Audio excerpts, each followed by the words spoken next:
RFI et France 24 présentent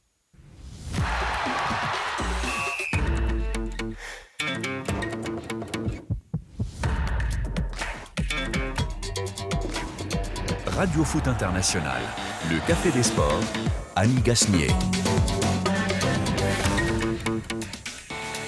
Bonjour à tous, bienvenue dans le Café des Sports de RFI et de France 24, aussi en dimension Facebook Live, c'est-à-dire sur Internet. Bonjour à tous, votre dose de sport avant le week-end, c'est nécessaire, utile et ça fait du bien. Ce café aura une couleur très très africaine aujourd'hui, ne serait-ce que par nos invités, que ce n'est pas la cage au lion, mais c'est la fosse au lion dans laquelle nous sommes plongés aujourd'hui. 3 lions en cage. Bonjour Benjamin Mukonjo. Bonjour Annie, bonjour à tous. Alors là, nous avons un lion indomptable. À ses côtés, un autre lion, mais c'est un lion de la Teranga, champion d'Afrique. Bonjour Yoro. Bonjour Annie, bonjour à tous. Les 2 lions dans la sauce, tout comme Donko Piquet d'ailleurs. Et ben, le 3e lion, il est là. Et celui-là, vous le connaissez très bien. Vous avez l'habitude. Bonjour Rémi. Bonjour Annie, c'est le lion qui mangeait les lions. C'est vous qui allez manger les 2 autres? Ah non, il va y avoir du sport. Un lion qui est... Par contre, n'oublie vous pas êtes alliés. on est ensemble. Bon, Frédéric Suto, bonjour. Bonjour, moi je suis pas un lion, mais on va relayer Même pas du signe du lion. les auditeurs, les téléspectateurs. Exactement. Et là, on a un écureuil guépard, là, un petit message du Bénin. Jean Discipline, il est à Kérékou, Natingou, dans le centre de la ville. Nous sommes au nombre de 30 personnes pour vous écouter chaque vendredi, le poste sur l'oreille. Alors on les salue particulièrement, ces écureuils devenus guépards, n'est-ce pas? Dans nos débats du jour, justement, nous parlerons de football africain et de la CAN. La CAN 2024, au lendemain du tirage au sort d'Abidjan. Nous aurons des groupes plutôt équilibrés dans cette compétition, mais aussi des chocs en perspective, et cela dès le premier tour. Les champions d'Afrique, Lions donc de la Teranga, sont-ils en danger dans leur groupe C? La CAN est-elle une compétition de plus en plus respectée dans le monde du football? Ce sont des questions qu'on se posera.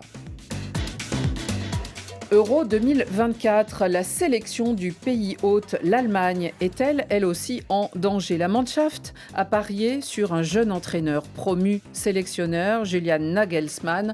Est-ce un pari risqué?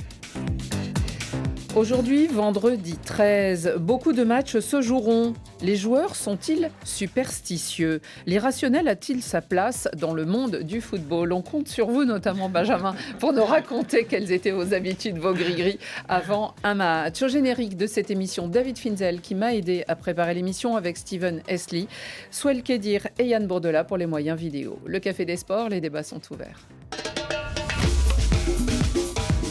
Now let's bring on the draw. Côte d'Ivoire, Algeria, Cameroun, Morocco, Sénégal. Didier Drogba, Sadio Mané, Achraf Hakimi ou encore John Obi Mikel ont-ils eu la main heureuse hier soir à Abidjan durant le tirage au sort de la prochaine CAN dont ils étaient les chefs d'orchestre? Alors en tout cas, c'est de leurs mains qu'ont été formés les groupes, les 6 groupes de la future compétition qui commencera le 13 janvier en Côte d'Ivoire. Dans l'ensemble, on a l'impression que ce sont des groupes plutôt équilibrés entre favoris et sélections plus modestes, mais toujours ambitieuse, bien sûr. Et l'on se dit, bien que le spectacle sera au rendez-vous, à Abidjan comme à Bouaké, à Yamoussoukro comme à Korogo ou à San Pedro. Rémi, qu'est-ce que vous en pensez de cette CAN qui se profile? Est-ce que cette perspective de groupe, on va venir après à certains groupes, mais d'une façon générale, se présente bien? Oui, parce que les groupes sont attrayants, il y a de très belles équipes, de très belles nations, et au-delà de ça aussi, on se rend quand même compte qu'il y aura beaucoup de grands chocs qui sont déjà indécis. Et qui font le sel de la compétition. Et qui font déjà le sel de la compétition. Donc je crois que je ne serais pas en désaccord total avec le président de la CAF qui disait que cette CAN pourrait être l'une des meilleures, mais je crois que lorsqu'on voit déjà à peu près ce qui est en train de se dessiner là, on peut se dire, sans même avoir commencé, que c'est déjà pimenté. Alors, 24 équipes. On sait que finalement, le tirage au sort, quand même, Benjamin, c'est un rituel. C'est même une fête. On voit des chanteurs, on voit des musiciens, on voit toute une ambiance. On a eu la présentation de l'hymne de la compétition. Mais ça donne le là quand même à 3 mois du coup d'envoi. Il y a une perspective plus claire pour les joueurs, non ? Oui, bien sûr. Après, le petit regret que je peux avoir, c'est que la CAF a décidé de faire le tirage lors de cette période FIFA où on n'a pas eu les entraîneurs qui étaient présents, les sélectionneurs qui étaient absents. Je trouve que ça aurait rajouté encore quelque chose de bien. J'aurais bien voulu voir Aliou Cissé à côté d'Eric Oberson lors de ce tirage-là. Vous vouliez la photo, carrément. Oui, ça aurait été magnifique parce que c'est des moments qui marquent un peu le football africain. C'est des moments qu'on aime voir à la télé, qu'on aime bien vivre.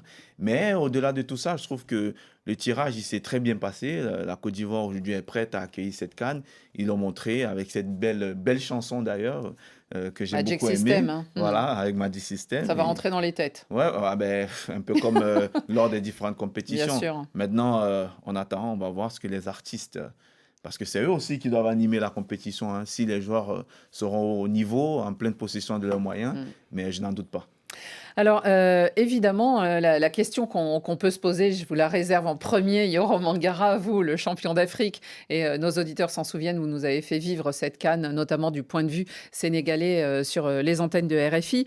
Évidemment, ce groupe qui accapare un peu toutes les discussions, tous les commentaires, c'est le groupe C, logé dans la capitale administrative de la Côte d'Ivoire, qui est Yamoussoukro, et surnommé Yakro pour ceux qui vont s'habituer pendant la compétition. On vous prépare déjà. Alors, à l'ombre de l'imposante basilique Notre-Dame de la Paix, qui est une lointaine cousine de la basilique Saint-Pierre de Rome, se jouera donc ce qu'on dit être le groupe de la mort. Et c'est pas nous seuls qui le disons, parce que les Sénégalais hier, les Guinéens, voire certains Camerounais osaient le dire. En tout cas, il y aura donc le Sénégal, le Cameroun, la Guinée et la Gambie. Et en plus, Yoro, il y a une particularité dans ce groupe, c'est qu'ils sont tous un peu rivaux à un niveau ou à un autre. Les Sénégalais avec les Camerounais, avec les Gambiens qui sont leurs voisins, les enclaves, avec les Guinéens qui sont leurs lointains voisins et cousins.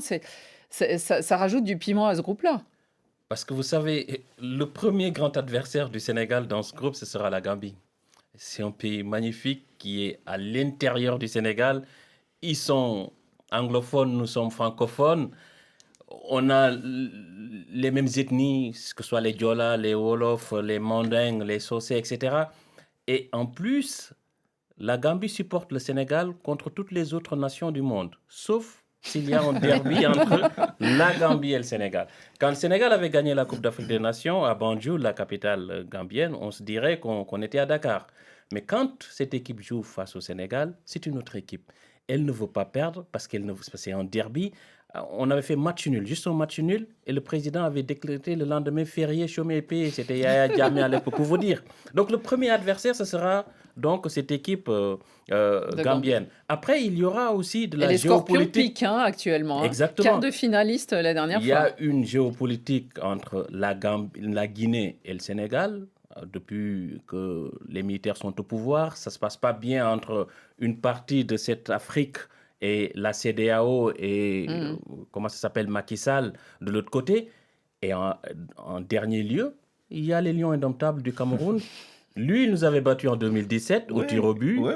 Et à cause de lui, on n'a pas été champion en 2017. On se retrouve 5 années, voire 6 ans après. On va se venger. Il y a un passé en plus, Annie, lorsqu'on voit entre le Cameroun et le Sénégal, bien sûr, 2017 et... Voilà. Le capitaine est à côté. Le capitaine était là. On ne va pas remuer le couteau dans la plaie, mais même entre la Guinée et la Gambie, il y a un passé qui n'est pas aussi lointain que ça. Lors de la dernière CAN, il y a 2 ans, la Gambie élimine la Guinée. Donc, c'est un groupe homogène où il y aura de la rivalité, bien sûr, entre les 4 nations.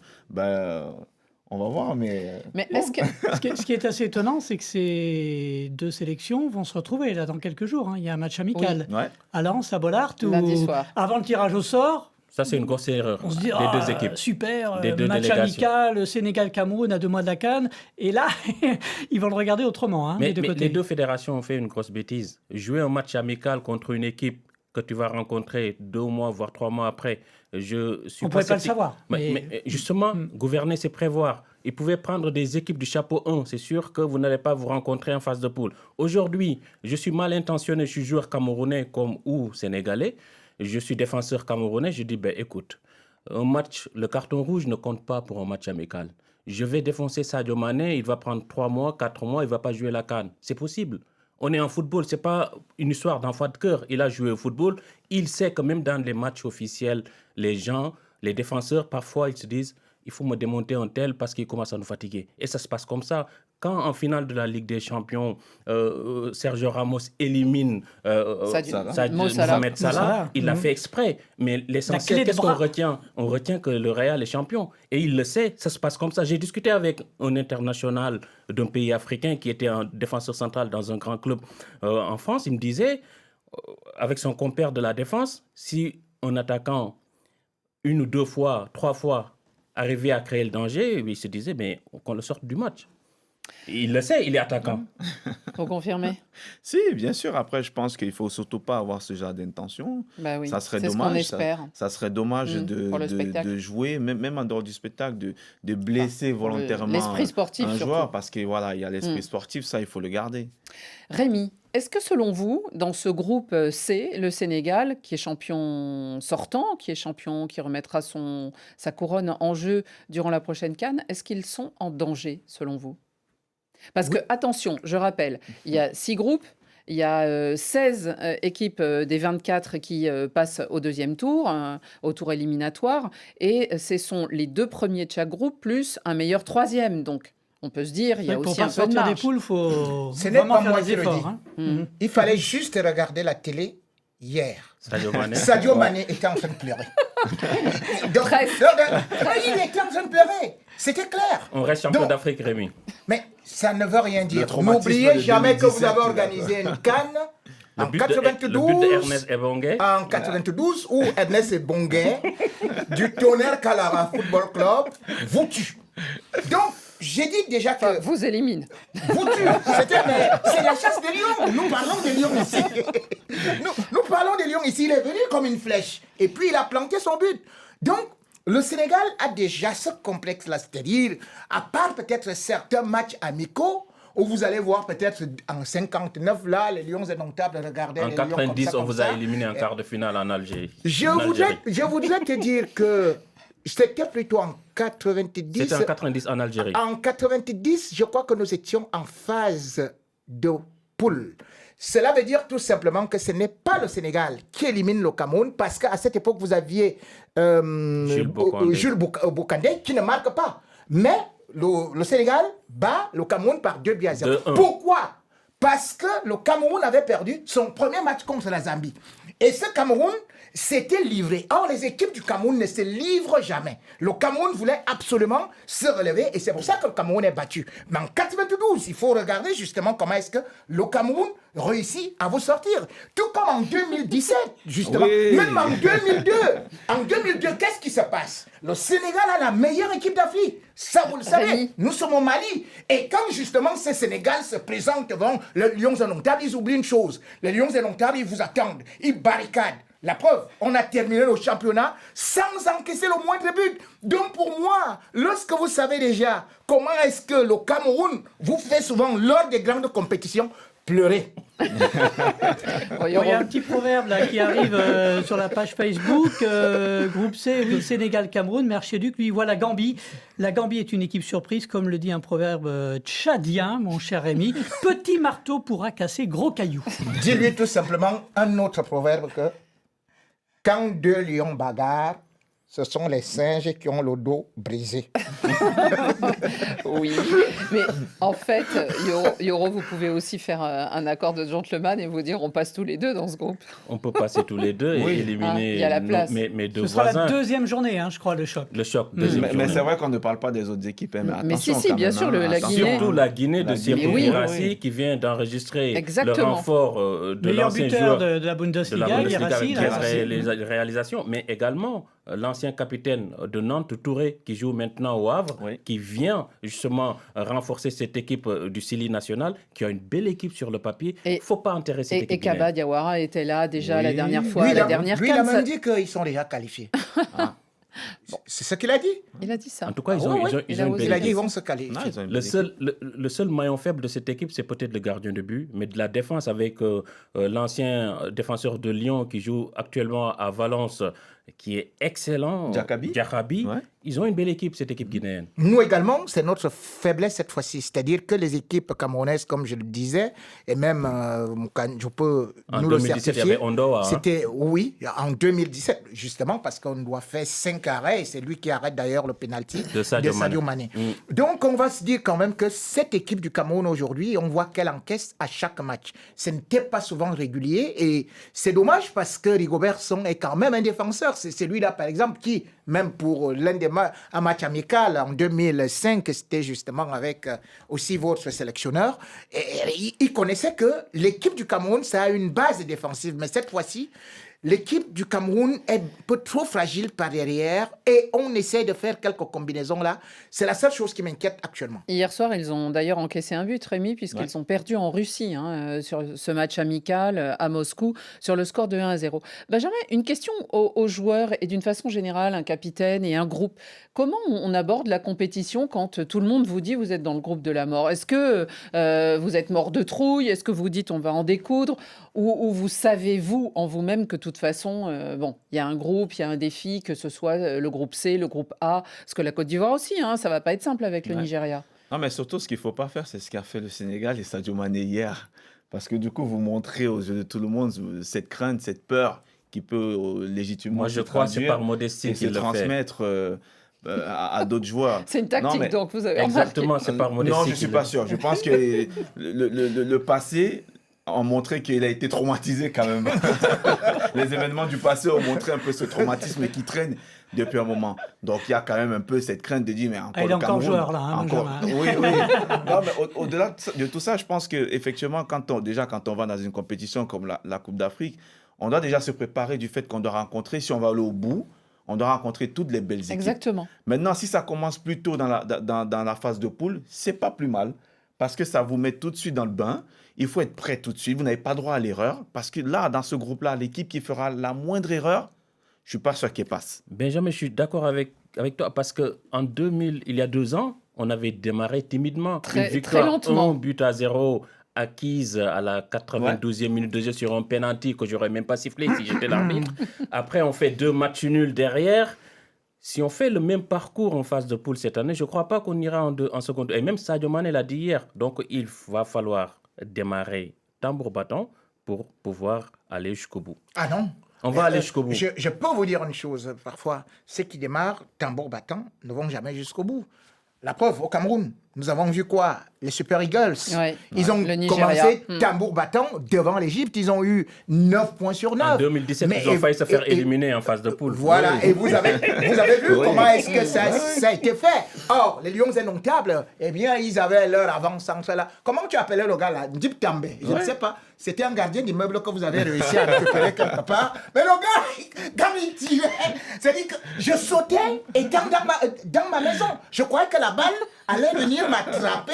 Ah, c'est pas possible. Mais on a, Je gagné, suis resté mais on a gagné, Rémi. Attention. hein. mais je ne sais Attention. pas comment vous avez fait Non, mais pour c'est- traverser les phases de poule. Et après, ils sont allés crescendo. Et c'est comme ça l'esprit Lyon. C'est pour ça que je dis que c'est pas l'équipe qui commence fort qui finit de façon Bah, Il y a exemplaire. sûrement une tactique de tournoi. On a un auditeur qui a Frédéric. relevé une petite erreur hier dans le tirage au sort. Pour lui, il y a un groupe qui a été oublié. Le groupe T, télévision, ceux qui regarderont la CAN à la télévision. Bon, Bénin, Togo, Gabon, Niger. Petit message de Mehdi Cœur-Blanc. Il y en a Ça comme ça. amuse beaucoup sur Ouais. Facebook Live. Il y en a qui sont comme ça, Et qui ont la dent le un peu Gabon dure. me regarde où? À la radio? Alors hier, vous l'avez signalé, la grande majorité des sélectionneurs n'étaient pas présents, mais évidemment la Confédération africaine était là en poids et le président Patrice Motsepe a fait un discours, applaudi, un discours où il a peu parlé de football, mais ça en général c'est son habitude. Par contre, il a parlé argent parce que c'est Oui. un homme d'affaires et ça il l'oublie rarement. Et on se posait cette question, est-ce que selon vous, Benjamin, est-ce que vous qui avez été joueur à une époque, on sait les critiques qu'il y a toujours sur la CAN qui joue en janvier et tout ça, mais est-ce que pour vous cette compétition, et à 24 peut-être, d'autant plus ou d'autant moins, elle a gagné en respectabilité ces derniers temps? Oui. Je pense clairement que oui, parce que quand on voit, je me rappelle quand arrivait le moment de la CAN, nous on l'a connu en plus en 2017, il y a des joueurs qui ne voulaient pas venir parce que ça tombait effectivement au mois de janvier et qu'ils Et que pour les privilégiaient, championnats, entre guillemets, leur club. Aujourd'hui, ou leur poste de titulaire. aujourd'hui, on n'entend même plus presque parler de ça. Aujourd'hui, on voit même maintenant la plupart des joueurs, des binationaux, qui ont envie de venir jouer. On a vu le Sénégal qui ont récupéré, je crois, 2 ou 3 joueurs. Donc, il y a maintenant une volonté des joueurs de tout de suite venir, de s'intégrer rapidement à la sélection. Et puis, ça donne aussi un poids au niveau des clubs. Parce que si vous n'avez personne, un binational qui n'a pas envie de venir, ben, on ne nous prend pas au sérieux. Mais quand vous avez un joueur qui est important, comme à Rennes, avec Gouiri, avec l'autre qui est parti à l'AS Rome aussi, c'est des joueurs qui sont formés en France, à Lyon, mais qui ont la volonté de venir jouer pour l'Algérie. Mais ça met un poids supplémentaire à ce que représente l'Afrique et à ce que représente l'équipe nationale. Je crois aussi que le fait d'avoir beaucoup investi sur les infrastructures, ça joue beaucoup, Annie. Il y a quelques années, la CAN se jouait presque sur des champs de patates. Aujourd'hui, on a de très bonnes pelouses. En plus, on a de grands joueurs dans de grands clubs. Lors de la dernière CAN en 2021, il y a une grande chaîne anglaise, une chaîne nationale anglaise qui avait acheté les droits juste parce qu'il y avait Sadio Mané et Mo Salah en première ligue. Et cela donne un certain crédit à ce football africain qui n'en avait pas il y a une vingtaine d'années. Mais on a des infrastructures, on a de grands joueurs, on a de bons centres de formation parce qu'aujourd'hui, l'Afrique peut amener des joueurs prêts en Europe qui n'ont plus besoin de passer par des centres de formation. Et tout cela aide à valoriser ce football. Je voudrais juste rebondir sur ce Bien que sûr. dit Yoro. Effectivement, les grands joueurs dans les grands clubs, il y en a eu dans le passé, les Drogba, les Eto'o, mais c'est vrai que là, on parlait de Serhou Guirassy, meilleur buteur de la Bundesliga.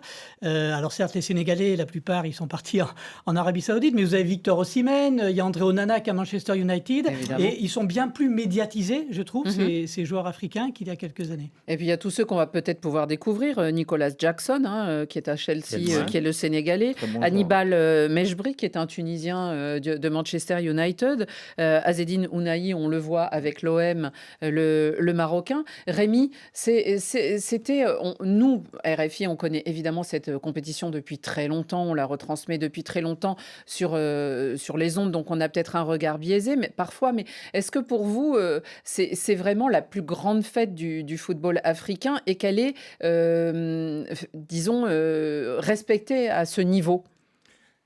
Oui, très Même, respecté. même si elle va se jouer encore en janvier et qu'on va entendre certains entraîneurs un peu ronchons. Il faut savoir que l'Afrique Président. se fait respecter quand même à la Coupe du Monde, même depuis oui. 82, lorsque l'Italie est champion du monde, sans battre le Cameroun. Et là, on a commencé à se dire, mais il y a quelque chose qui se passe en Afrique. Bien évidemment, on peut parler de l'épopée de l'Algérie, de Rabat Madjer, mais surtout aussi l'épopée des Lions indomptables avec Roger Mila. Les joueurs africains ont souvent été dans des grands clubs. Jermaine Djitap, tout le monde sait là où il pouvait jouer. Par exemple, tout le monde a vu là où pouvait jouer Samuel Eto'o, bien sûr. Bon, ça, c'était déjà des joueurs qui étaient dans des super, des somptueux clubs, par rapport même à ceux de maintenant. Et d'ailleurs, je vois une certaine génération du Nigeria qui, par exemple, entre 94 et 98, comme on appelait la génération dorée, avec les Okocha, les Mokashi et tout ça, les Fidini, mais c'était des joueurs d'une classe hors norme. Mais la réalité, c'est quoi? C'est qu'on regardait encore cette Afrique avec un peu de mépris. de dédain. Même les joueurs africains étaient sous-estimés, étaient mésestimés ou mal aimés. Mais aujourd'hui, les joueurs africains savent se vendre et les joueurs africains ont déjà une certaine aura. C'est ça qui fait de telle sorte que la multiplication des chaînes aidant, eh bien, le football africain est beaucoup plus exposé parce que Plus en même exposé temps, et plus mis il y en a valeur. un grand public africain qui regarde le football africain. Exactement, la diaspora autour du monde, mais c'est vrai que Frédéric aussi, le niveau des matchs justement parce qu'il y a les infrastructures, parce qu'il y a des meilleures pelouses, et Dieu sait qu'on dénonce aussi parfois les champs de patates comme vous disiez tout à l'heure, et finalement ça hausse le niveau d'une compétition. Oui, puis on l'a vu, moi ça me fait penser, le dernier match amical, la Maroc-Burkina, il y avait 30 000 personnes à à Bollaert. On parlait du prochain Sénégal. Ce sont de vraies affiches. Les Sénégalais qui sont frottés aux Brésiliens, qui les ont même battus. On surfe effectivement sur la Coupe du Monde au Qatar, où il y a eu de bons résultats.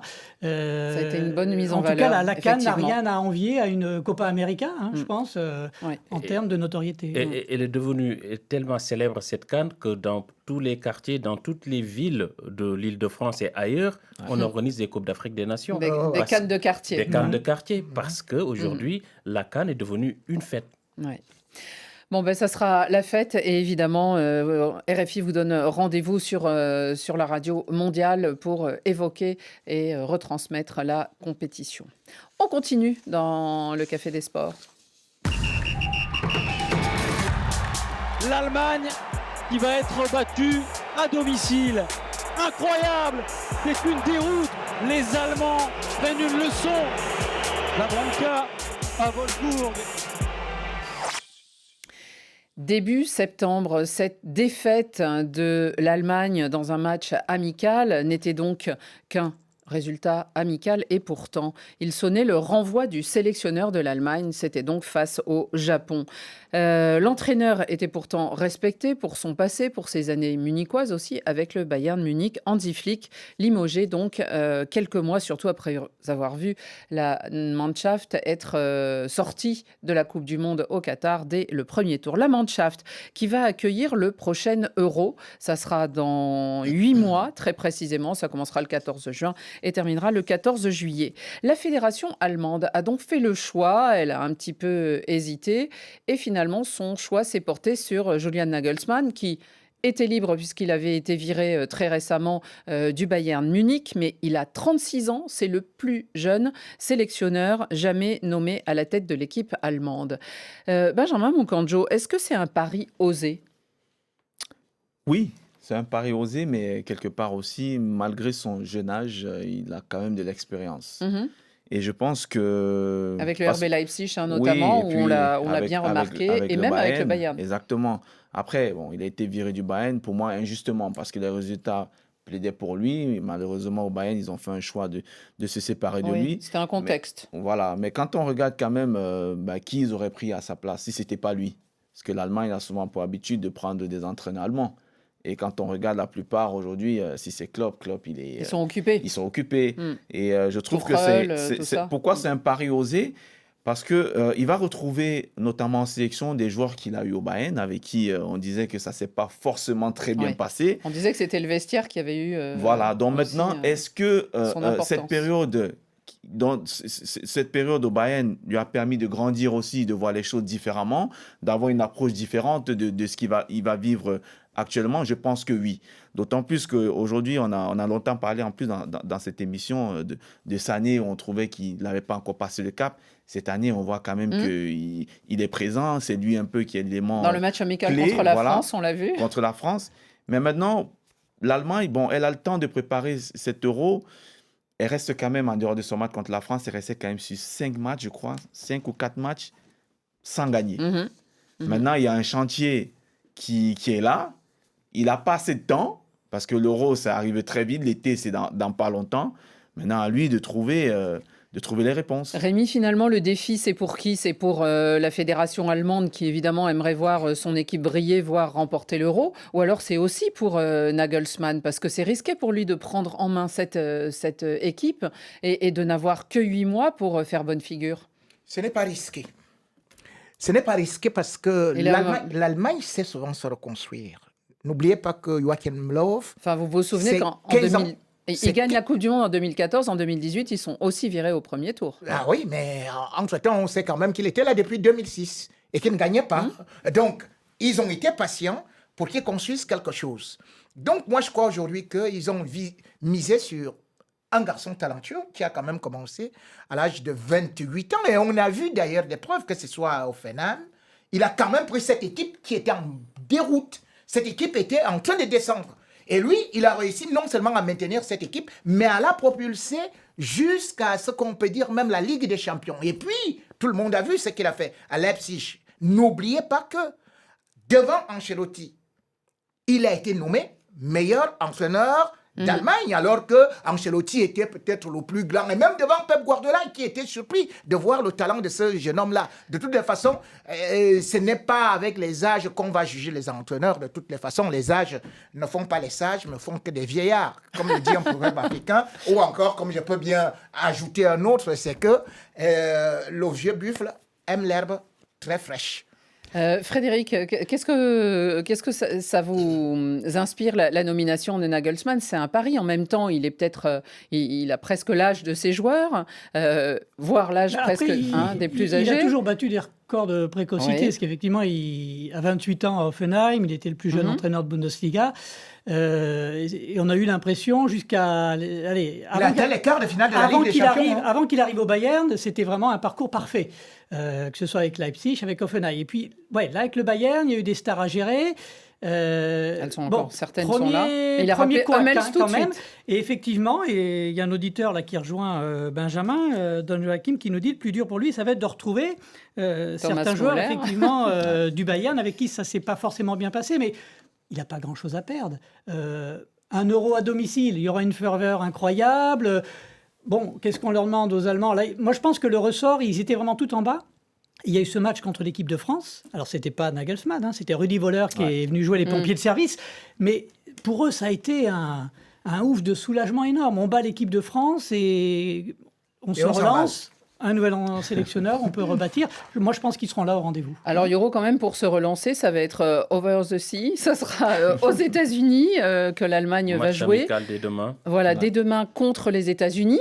Et on a vu les États-Unis jouer la dernière Coupe du Monde. Eux, ils étaient au deuxième tour. Et puis ensuite, ça sera contre le Mexique. Donc, c'est aussi des matchs amicaux par rapport à des sélections lointaines.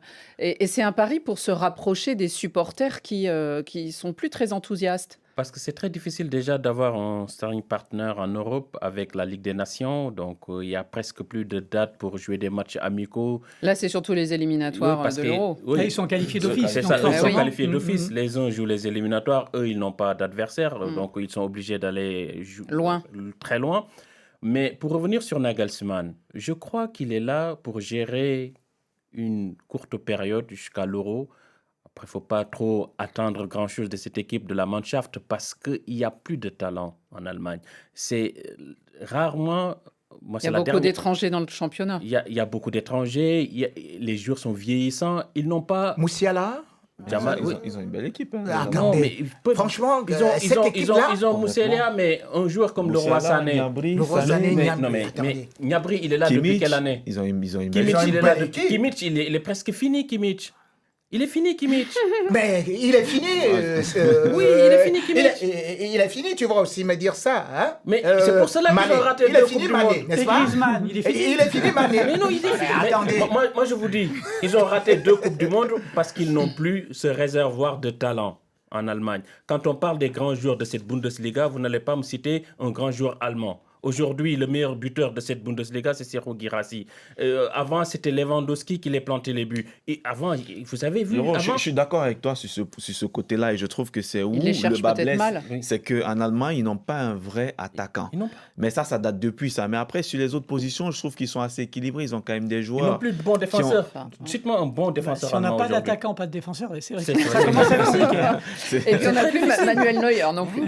On verra donc que fera l'Allemagne ces prochaines heures du côté des États-Unis. Et nous en reparlerons, c'est promis, dans l'émission. On continue, on va aller un peu du côté de l'irrationnel.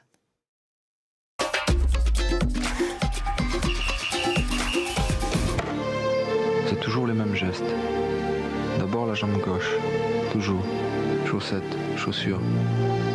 Puis la jambe droite, toujours.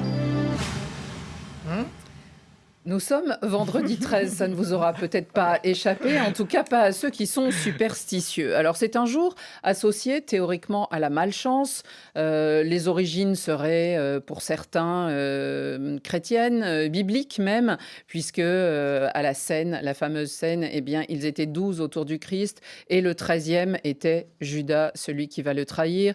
Le Christ étant ensuite crucifié un vendredi, on ne dit pas que c'était un vendredi 13, mais bon, on a associé les deux. Aujourd'hui, la superstition fait qu'on dit que c'est un jour de malchance, voire un jour de bonne chance, puisqu'il y a un tirage du loto, que les gens jouent au loto. Du coup, il faut donc voilà. savoir. Hein. Ah. Malchance, Voilà. il faut savoir. Un peu Ah chacun. oui, On est un parce peu- on est un que peu perdu, Judas là. avait tiré son loto, il avait gagné. Donc c'est peut-être pour ça. Vendons nos crises peut-être. En tout cas, qu'en est-il pour les footballeurs? Benjamin Mukanjo, non mais sur les Voilà. superstitions. De toute Donc façon, les causes que tu mettais souvent dans la culotte. sans doute seriez-vous obligé de jouer un vendredi 13, mais qu'auriez-vous fait un vendredi 13 en rentrant sur une pelouse? En tout cas, que faisiez-vous ou que faisaient vos camarades? Est-ce que vous avez remarqué qu'il y avait particulièrement des croyances ou des superstitions? Là, on entendait, c'était Zinedine Zidane, toujours le pied gauche. Bon. Ouais. Bah, moi, personnellement, rien. Honnêtement, c'est vrai, je faisais rien de particulier. Même le jour de la finale de la CAN Même le en jour de la 2017. finale, j'étais naturel. Mais effectivement, j'en ai joué. J'ai joué avec des joueurs, effectivement, qui étaient très, très, très, très superstitieux, qui, limite, ils ne changeaient pas souvent Le caleçon. les sous-vêtements.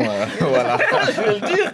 Ils ne changeaient pas de sous-vêtements. Ils avaient une habitude, quand Le ils même adoptaient... pendant toute la carrière? Bah ça oui. Non. C'est le même, hein. David Ginola l'a dit, hein, dans une interview. Il joue avec le même pendant toute la saison, jusqu'à ce que ça ne marche plus. Après, il est obligé d'en acheter un autre. Mais effectivement, moi, j'en ai vu aussi dans le vestiaire. Il y en avait qui étaient vraiment, mais vraiment... C'est-à-dire que quand il rentrait dans le vestiaire, la façon dont il positionnait ses crampons, si tu venais, tu les déplaçais, ah non, là, il n'était plus dedans. Il n'était plus du tout. Donc, il revenait, il les remettait parce que lui, c'était... Après, je pense que c'est de tout un chacun. C'est la perception de chacun. Moi, j'ai pas été comme ça du tout. Mais oui, j'en ai connu beaucoup. Yoro? Oui, j'ai suivi un reportage sur TF1, ça date en 94 ou 95, quelque chose comme ça. David Ginola disait dans ce reportage qu'il ne changeait pas de caleçon. Il a joué avec le même caleçon toute sa carrière parce qu'il était superstitieux. Dans le livre de Giroud, où il parlait de ses relations avec certains footballeurs africains, il avait évoqué justement cette superstition d'un joueur qu'on connaît très bien, Taribo West, quand il était dans le vestiaire au Serrois, il avait ses pratiques, il avait sa manière de faire, etc. J'ai vu aussi des joueurs qui disaient ils vont jamais changer de paire de crampons toute la carrière durant. Le footballeur, le footballeur est superstitieux. Il y a des gardiens de but, il fallait qu'ils embrassent les deux montants pour ne pas prendre de but. Mais il en prenait souvent aussi. C'est le paradoxe. Mais c'est de la superstition ou, Benjamin, ce sont des rituels finalement pour se rassurer? Enfin, regardez en tennis, Rafael Nadal avec tous ses toques et quand il joue un match pour se rassurer. Au départ, c'est de la superstition. Et à la fin, ça devient, je sais pas, quelque chose pour se rassurer. Parce que vous avez l'impression que si vous ne le faites pas, ben vous avez raté votre match. Vous avez raté, c'est clair. Et des fois, vous pouvez ne pas le faire et vous marquez 3 buts. Et ben, c'est pour ça, c'est compliqué. Mais il y a des gens qui se sentaient très bien là-dedans, qui se sont construits avec ça. Moi, je comprends ceux qui le font, mais moi, non, j'ai pas fait. Un proverbe ou une anecdote? Mais non, il y a vous qui allez faire des trucs. Quand on essaie de regarder un certain nombre de choses, bien évidemment, je connais certains joueurs du Cameroun qui partaient dormir dans les cimetières. Bon. Et puis, bien sûr... C'est toujours de la superstition, ça Ah, mais là, peut-être avoir une communication avec l'au-delà. Comme par exemple, vous savez bien qu'avec l'Olympique de Marseille, il y a bien Boli qui vous dit qu'il ne changeait jamais de caleçon. Il avait son caleçon blanc, sauf qu'il avait quand même perdu avec ce caleçon en 91. C'est souvent les caleçons quand même, hein, j'ai l'impression. En 93, mais que c'était même rafistolé. Même Pelé avait un même maillot. Et puis, subitement, ce maillot-là, après avoir remporté 2 Coupes du Monde, il avait donné ça à quelqu'un, à un fan. Et après, il était en méforme, il a dit... Il avait recruté un détective privé allait me chercher mon maillot. Finalement, le détective privé n'a pas retrouvé le maillot. Il est revenu avec le maillot que Pelé portait déjà. Pelé a retrouvé la forme juste parce que c'est un effet psychologique. Mais cependant, quand j'essaie quand même de regarder ceux qui font plus, par exemple, la voyance, qui vous disent n'importe quoi là-bas, c'est quoi? C'est les Béninois, c'est les Togolais. Parfois même, pour un championnat béninois, vous voyez les gars escalader la clôture. Hey, on nous a mis le piège ici. On nous a mis le piège ici. Les autres escaladent à tel terrain. Et finalement, qu'est-ce qu'on voit? Ils ne gagnent pas. Voilà. Donc, c'est pour ça que je vais dire, il y a un problème africain qui dit Si le marabout était très fort, son enfant sera roi. Mais je vais raconter une anecdote parce qu'il y a 2 Camerounais sur ce plateau. En 90, exact, en 90, à l'époque, il y avait encore, chaque équipe venait avec son ballon. Le Cameroun avec son ballon en quart de finale de la Coupe du Monde. Ils marquent les 2 buts face à l'Angleterre avec leur ballon. Malheureusement, le ballon, il se dégonfle. Mais à la fin du match, je voyais Roger Mila et Oman Biyek supplier l'arbitre pour qu'il prenne le ballon du Cameroun. Sinon, il est pour obtenir. Regardez. C'était celui Donc, qui faisait tu veux dire que Gary Lineker, qui nous a joué avec les 2 pénaltys, lui aussi, il avait fait des pratiques sur son ballon. Alors là... Voilà, c'était notre page vendredi 13. Nous, on pense que ça porte chance. C'est le jour de l'émission. Et donc, on continue et on va vers vos cartons. Carton jaune. Qui sort un carton jaune. Ouh là là là là, carton rouge. Carton rouge. Dans la confusion. Carton vert. Extraordinaire. Rien à dire. Tout de suite, les cartons des auditeurs internautes. Et vous allez voir, il y en a qui sont reconnaissables désormais, sélectionnés par David Finzel. Bonjour Annie, bonjour à toute l'équipe des Cafés des Sports. Je m'appelle Gauthier Bruno depuis N'Djamena au Tchad. Je donne un carton vert comme l'effet de cet arbre à Jules Bellingham pour avoir égalé le record de Cristiano Ronaldo lors de ses débuts avec le Real Madrid. Hala Madrid. Bonsoir la RFI, je suis avec mon ami Marco. J'ai un carton spécial à mon pays, la Côte d'Ivoire, pour l'ouverture de ce tirage au sort de la 34e édition de la Coupe d'Afrique des Nations. Et les groupes sont bien constitués. Et quand les groupes sont serrés, cela veut dire qu'il y aura des beaux matchs et il y aura du beau monde dans les stades. Et merci Radio Foot. Bonne émission à vous. Salut Radio Foot International, ici Yang Telly depuis Sénégal, Dakar et fervent supporter de l'OM. Bon, je tenais juste à remercier Gattuso et son équipe pour la belle victoire. Et bon, cette année on joue le titre. L'OM est enfin réveillé. On vient de sortir la tête de l'eau, donc cette année, Inch'Allah, on sera champion. L'OM sera champion, ça c'est moi qui vous le dis, Madame Annie. Bonjour Radio Foot International, c'est la part d'Ahmed Moussa depuis l'extrême nord du Cameroun. Mon carton est rouge. Rouge adressé à nos liens indomptables qui se retrouvent dans le groupe de la mort, composé de la Gambie, de la Guinée et le Sénégal. Le Cameroun est en danger, mais impossible n'est pas camerounais. Il y a un adage qui dit « Celui qui veut manger du miel doit avoir le courage d'affronter les abeilles ». Bonjour Café des Sports, Baradi Bala, Malien résident à Paris. Je donne un carton vert à l'international français Olivier Giroud d'avoir été le deuxième Marc Maignan qu'il nous fallait à la fin du match contre le Genoa. Forza Milan. Bonsoir Radio Foot International, moi c'est Bernard Billier depuis la Guinée-Conakry. Mon carton il est vert, il est pour Kaba Diawara, le coach guinéen qui d'ailleurs avait prévu que la Guinée serait probablement dans une boue de la mort. Et là c'est la FIFA, donc Kaba Diawara c'est l'homme de la situation, c'est l'homme qu'il faut. Et nos frères gambiens, sénégalais et nos voisins camerounais, apprêtez-vous. Le Bimbiso va vous chicoter, le style national de Guinée va vous chicoter. Salut Madame Annie, salut toute l'équipe de la Radio Foot International, c'est Gianni Mopula, depuis Pointe-Noire, Congo-Brazzaville. J'ai un carton vert à donner à la Turquie. La Turquie qui est allée s'imposer 1-0 face à la Croatie de Luka Modric. La Turquie qui est premier de son groupe, qui prend une belle option pour la qualification de la prochaine Coupe d'Europe. Carton vert à la Turquie. Salut Radio Foot, c'est Ahmed Baldé depuis la Guinée-Conakry. Mon carton il est jaune et il est adressé à l'international français Kylian Mbappé.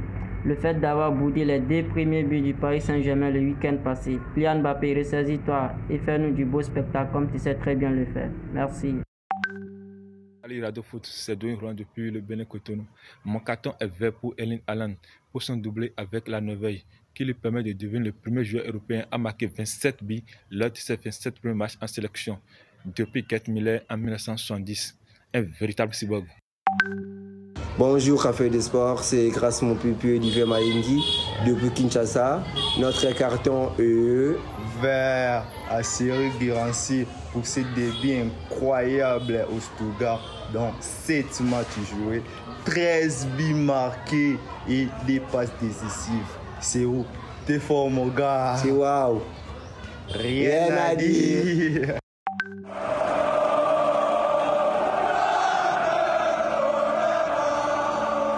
Moi, c'est Georges, je vous appelle le nom de MRN aujourd'hui. Monsieur Zavé, tu les as dit, on a tapé City aujourd'hui, Monsieur Zavé Barré. C'est carton vert à toute l'équipe. Merci et puis bonne émission.